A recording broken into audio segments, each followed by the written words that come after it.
Pour introduire ce chapitre, voici tout d'abord une photographie aérienne du forum, donc à Rome, avec les ruines de ce forum, des colonnes notamment, le Sénat.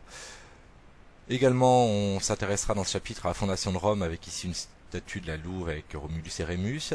On s'intéressera aux conquêtes romaines, avec ici une monnaie sur laquelle est inscrit le nom de Vercingétorix et un homme qui s'est habillé comme un légionnaire romain. Donc tout ça pour parler du chapitre 5 qui va s'intituler Rome des origines à la fin de la République. Donc tout d'abord, nous allons nous intéresser à la fondation de Rome. Donc comment Rome a-t-elle été fondée? Avec en petit 1, on va voir de la légende tout simplement pour commencer, puisque nous verrons ensuite quelle était en fait la réalité de cette fondation de Rome. Donc à partir d'un certain nombre de documents du livre, nous avons étudié cette création légendaire de Rome. Cela commence tout d'abord avec la fuite d'Énée de Troie, puisque à la fin de la guerre de Troie, donc la ville est détruite. Énée, un héros troyen, part avec son père et son fils de Troie sur les conseils de sa femme qui vient de mourir. Il part vers l'Italie, vers une région nommée le Latium. Donc il traverse la mer Méditerranée, il passe par la Sicile, nord de l'Afrique, et il atterrit dans le centre, il arrive dans le centre de l'Italie, donc dans cette région du Latium. Latium qui a donné le mot latin notamment.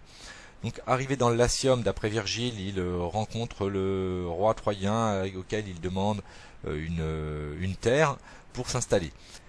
Énée meurt et 3 générations plus tard naissent 2 jumeaux, Romulus et Rémus, qui vont être abandonnés dans un berceau sur le Tibre. Et ils vont être, d'après cette légende, recueillis par une louve au pied du mont Palatin qui va les nourrir alors qu'ils sont bébés. Ensuite, ils seront élevés par un berger. Donc d'où viennent Romulus et Rémus? Bien, tout simplement, ce sont les fils d'Iliarea, donc la descendante d'Énée, et du dieu Mars, d'après la légende. Donc ils sont à la fois de descendance donc divine avec Mars, mais aussi avec Vénus, qui était la mère d'Énée, donc la reine de la beauté, la déesse de la beauté, pardon. Et donc Romulus et Rémus vont grandir et une fois arrivés à l'âge adulte, ils veulent créer une ville à l'endroit où ils sont nés. Et cependant, ils ne sont pas d'accord sur la construction de cette ville. Ils veulent tous les deux en être le chef et la construire sur leur colline. Et ils vont se battre. Cet affrontement va aboutir à la victoire de Romulus qui va tuer son frère et ainsi créer la ville qui porte son nom, Rome. Cette représentation nous montre Romulus en train de tuer Rémus avec sa lance. Bon, c'est une reconstitution de 1930 qui vaut ce qu'elle vaut. Donc pour résumer tout cela, donc les écrivains latins Virgile et Tite-Live ont raconté la légende de la fondation de Rome. Selon ces écrivains, donc Énée est un héros troyen qui a fui la ville après sa destruction, qui a traversé la mer Méditerranée. Il est venu s'installer dans le Latium, où ses descendants Romulus et Rémus vont être abandonnés et recueillis par une louve qui va les élever. Arrivés adultes, ils vont se battre et c'est Romulus qui va créer la ville de Rome en 753 avant Jésus-Christ, après avoir tué son frère. Donc Tite-Live lui-même, au 1er siècle avant Jésus-Christ, n'accordait pas une certitude totale à cette légende. Il pensait qu'elle était embellie par des fables poétiques et il n'y croyait pas totalement, mais selon lui c'était nettement plus merveilleux, plus respectable cette légende que la réalité. Donc quelle est cette réalité?